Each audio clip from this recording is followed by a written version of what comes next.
It is always now.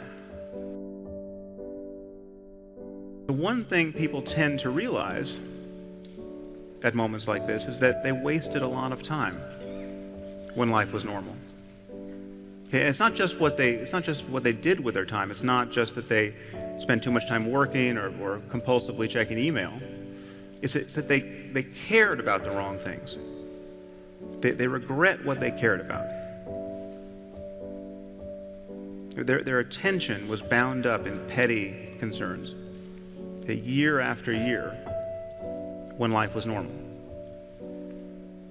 And this is a paradox, of course, because we all know this epiphany is coming.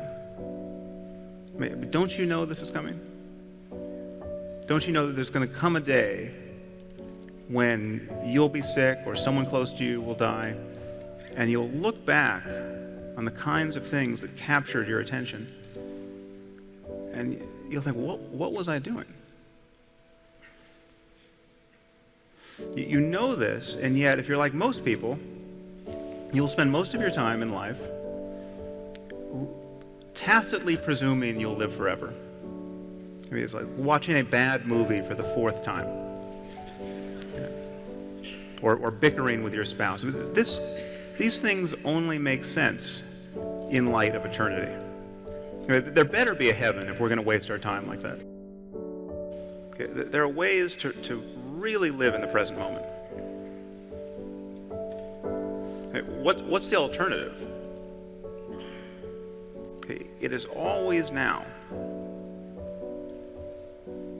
However much you feel you may need to plan for the future, to anticipate it, to mitigate risks, the reality of your life is now.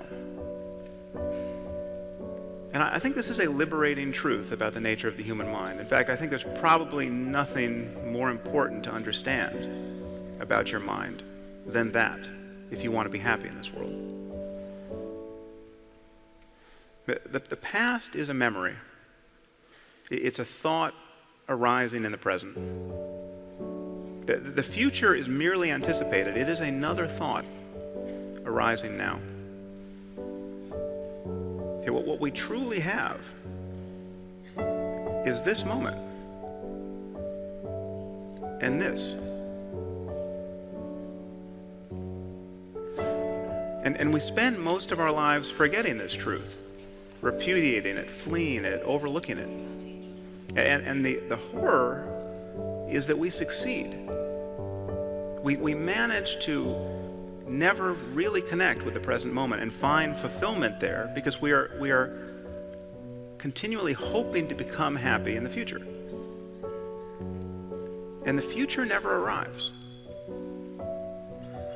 I mean, even when we think we're in the present moment, we're in very subtle ways always looking over its shoulder, anticipating what's coming next.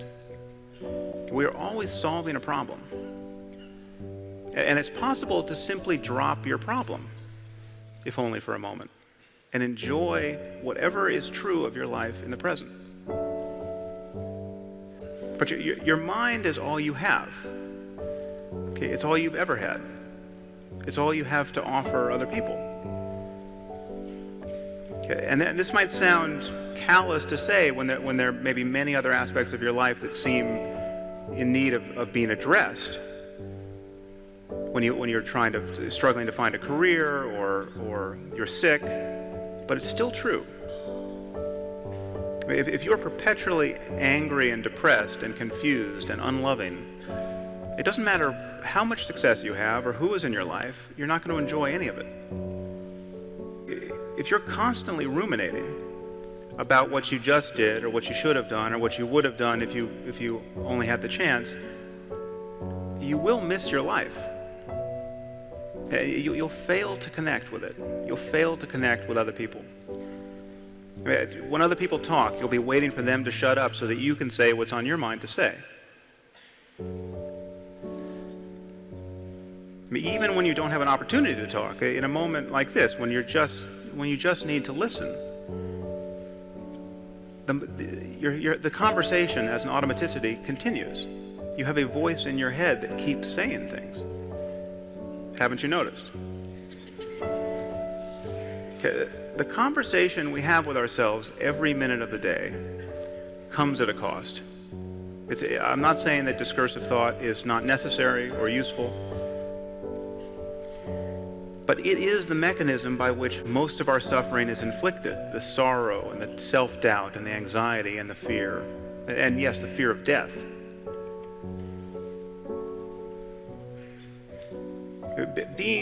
Thinking is useful, but being perpetually lost in thought isn't. Okay, being the mere hostage of the next thought that comes careening into consciousness isn't useful. The purpose of life is pretty obvious. We are constantly, why do we create culture and form relationships? Beyond matters of mere survival. Okay, we are constantly trying to create and repair a world that our minds want to be in.